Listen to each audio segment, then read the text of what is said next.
ఎందుకంటే ఇక్కడ తెలంగాణ అనేది ఏదో ఉట్టిగా వచ్చింది కాదు. ఇది ఆఫ్టర్ లాట్ ఆఫ్ సాక్రిఫైజెస్.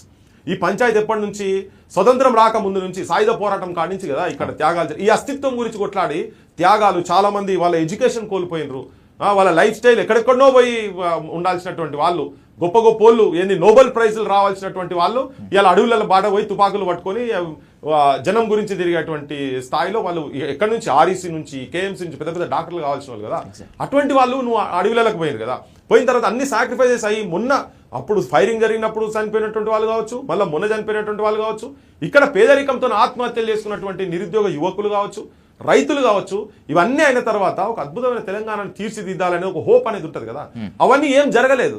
అది జరగదంటే మా బొట్టలకు వాయిస్ లేదు కదా. ఎందుకు మాట్లాడతాం, మేము ఎందుకు మాట్లాడతాం, మాకేం పని, తినదరగా మాట్లాడతాం. ఆయనతో గెడ్డు పంచాయతా గోడ పంచాయతా మాకు. ఆయనే మొత్తం తెలంగాణను సర్వనాశనం చేసిండు.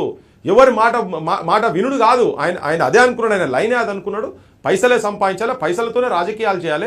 రాజకీయ వ్యవస్థను గ్రామీణ ప్రాంతాలకి వెళ్ళి కూడా ఇలా సర్పంచ్ నిలబడాలంటే కూడా 40-50 లక్షలు కోటి రూపాయలు ఏంది సర్పంచ్ కూడా నిలబడలేని పరిస్థితి ఉన్నది. నేను పనిచేసినారా నాయన అంటే ఉన్నది. విదేశాలు పోయి వాళ్ళ ఊరిలో పోయి నేను పెద్ద జర్నలిస్ట్ని పోయి నేను ఢిల్లీలో పనిచేసినా, బాంబేలో పనిచేసినా, నేను పెద్ద పెద్ద ఉద్యమాల దాన్ని నేను కవర్ చేసినా, ధైర్యంగా పోయి నా ప్రాణానికి తెగించి నాకు ఓటేస్తే నా గ్రామానికి నువ్వు తీర్చిదిద్దాంటే పోరా పిచ్చోను, నువ్వేమన్నా ఎన్ని పైసలే చెప్పు నీ దగ్గర అంటారు, ఎన్ని ఖర్చు పెడితే చెప్పు. ఆ స్థాయికి నువ్వు చంద్రబాబు చేసిండు, రాజశేఖర రెడ్డి చేసిండు, ఈయన కేసీఆర్ ఇంకా దాన్ని ఇంకెక్కడికో తీసుకుపోయి ఏంది ఒక కార్పొరేట్ కంపెనీ లెక్క రాజకీయ పార్టీ నడుపుడు స్టార్ట్ చేసిండు.